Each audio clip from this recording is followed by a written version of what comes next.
want to just take a minute and talk about using a light meter. Now, I've been guilty, I guess, of in the last few years going, oh, you don't need to worry about light meters because you know, you can just use your monitor. And that is certainly true. You know, HD camcorders like the FS100 or even your DSLR have very good way, what you see is what you get on your monitor. And I guess one of the reasons I'm guilty of not using a light meter is I suppose I've been doing this quite a long time, and so there's certain things I've become to realize as I teach more that I take for granted. And actually, I want to stop and take a bit of time to explain the importance of a light meter, especially if you're starting out and you're not entirely sure about what lighting ratios are and knowing what your f-stop is going to be and lighting for your f-stop. So let me just talk to you about that for a second. We have got in this situation, I've lit this so I think it looks okay. But let's just think about it in terms of the technicalities. Now, to do that, I need to use a light meter, and this one here is from S.C.A.L.E. This is a new meter they've created called the DigiCinemate. And this is an L308 DC. I think they're about 150, 200 bucks. They're not a huge amount of money, but let me just explain to you why they're important. So if I wanted to take a reading of the ambient light falling into the room, there we go, I don't know if you can see that. This photocell here, let me show you this. This is a photocell, it slides off and there you reveal the actual photosensitive area just there.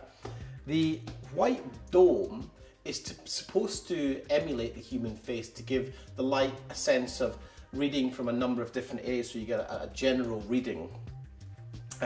What we've got there is we've set our ISO to 400, which is what our camera's rated at. We've got a 50th of a second, which is our shutter speed, and I'm shooting at 25p. So, how do we use this light meter? Well, what we've got here is the light falling from these windows here on this area here is giving us a reading of f6.3. Now my camera is set at f8. f6.3 to f8 is roughly a stop of exposure difference, which means that my camera's set to expose for f8, which means this area should be one stop darker than what the camera's recording at. Let's now look at the lights I've put into the room. f9, f10. So I've got a one stop difference brighter on this side of my face and about a 1.5 stop difference in brightness on this side of my face. So the camera's set to f8. I've got f9 and f10 on this light here. Let me just check this again. I use my hand here to shade this light and read that. f7.1 actually. So I've got a slightly darker light. The light's dropping off almost to stop from this point here, from here to here. We're losing about a stop of light. So if I go brighter into the light, you'll see I look a bit better. So what I'd want to do ideally is bring this light source even closer in so that I'm looking at least f8, maybe even a little bit brighter on the face, so I just stand out a little bit from the background. But as you can see, we've got a physical challenge. Now what I can try and do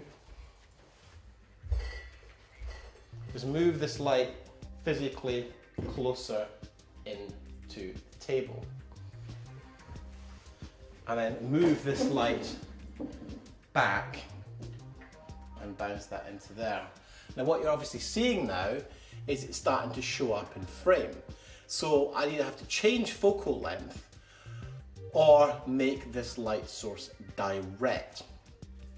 Bounce light is a preferred way of lighting for me, but I do find that you lose quite a lot of intensity because we're starting off here. If I measure this from here, I mean, wow, f40. So there's a ton of light coming out here.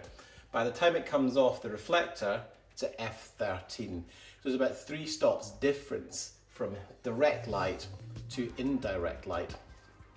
So all things being equal, ignoring that light's in frame, that's a kind of getting close to where I'd want it to be. So let's look at another way of creating more light output, and that would be using a huge softbox and using this light in a direct configuration. So let's set that up for you now and have a little look at that.